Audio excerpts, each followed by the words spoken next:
Antha Sequia, that means I am. Sequia. Antha Josette Danderand. Antha Kwantlen First Nation. Antha Nooksack. Antha Canadian. Sometimes anger is just a big circle. And like my mother, for instance, my mother screamed at me when she was angry at me when I was a child. And I did the same with my children when I became an adult. I think that the Moose Hide campaign is really, really important, mainly because the topic of violence against women, especially Indigenous communities that are at such higher risk, it doesn't get talked about. And the Moose Hide just starts so many conversations, which is really where we need to start. I think the initiative's really inspiring because it's all about a community coming together, both men and women, Indigenous and non-Indigenous. And just seeing how the campaign started and the Lacerte family, how united they all are, it's kind of a really good symbol for the country to stand united too. I think that youth can make a huge difference, because I think when youth get involved, people actually start to listen. Because if it was just a teacher saying like, we should stand up for this issue, then people wouldn't really listen as much. If it's all the students coming together and standing up for what they believe in. I think it's important because young teens around my age are the people who are making the difference and who are stepping forward and who are helping out in a lot of ways, because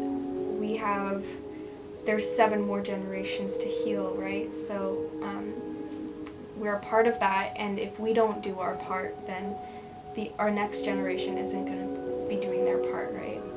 I think youth are oftentimes in school, I would hope so, and that's where everything starts, is by learning.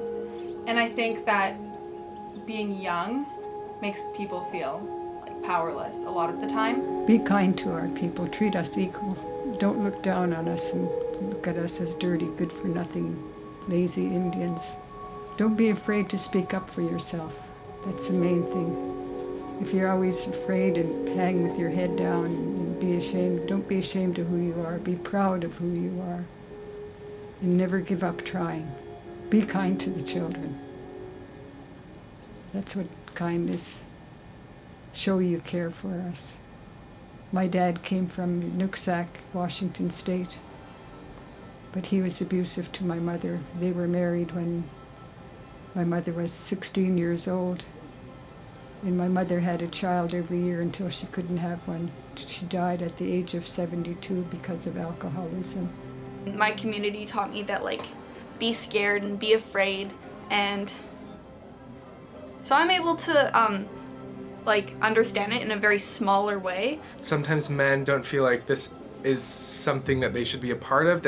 I've had conversations with people where they think that it's the campaign's just for women and they should just, be there to support, but really it's men standing up against violence towards women and women supporting other women. So it's important that men get involved because in a lot of cases men are the perpetrators of abuse and violence, and so if we change the culture, what masculinity means, what being a man means, maybe that's going to influence how men treat women and men treat each other.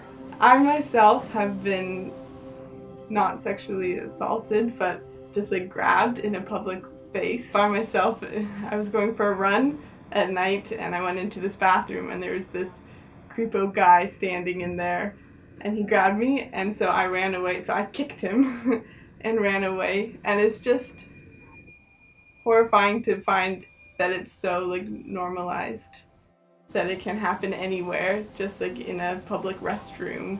I think the importance of Indigenous knowledge in everybody's lives, not just Indigenous communities' lives, is so important. And I think that with education comes power, and that's where reconciliation is going to start, because that's the only way that people are going to be able to truly understand and come together.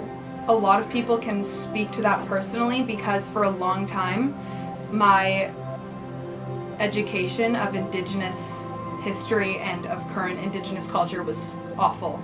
I was taught in a way that made me feel so, like, just wrong. Like, I had no compassion and I was so close-minded, and just like learning about the history and the effects of that on what's going on now has just impacted my views in every like way I could imagine. There's prejudice against our people. There's so much prejudice. And I've taught my children to walk away from that. You don't come down to their level, the people that are prejudiced to you, you walk away from them. I'm a bigger person than someone who belittles me. And I've never had really problems with prejudice against me.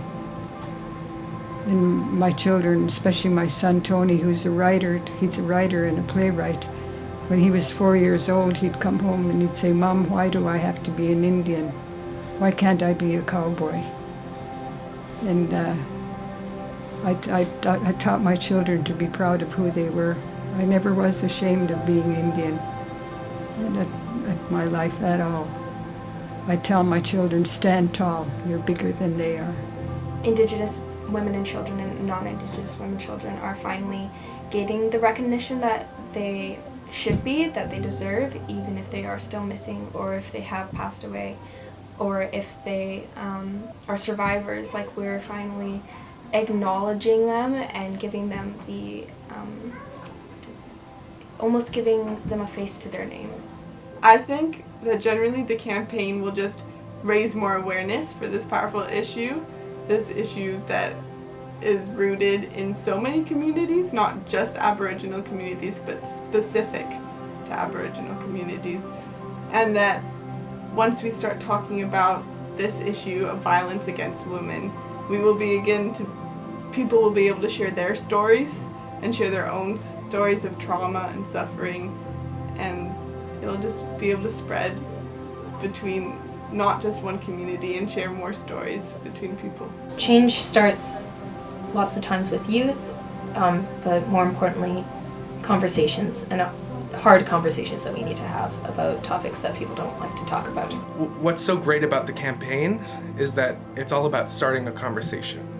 It's the first step of creating change, and to have, even in our school and in lots of other small schools, people wearing the pin, people asking what is that, and people talking about it, and young people actually being excited to tell people what it means and what it's there for. I think that's what's going to move us forward. I think it'll start in communities, and it won't start like in the government. It'll start outside of the government and people standing up for what they believe in. So it'll start with young people. I feel it started already in the school system, especially, like, for instance, here in this school. I've spoken in this school many times and told my story about residential school, my experience. So it started.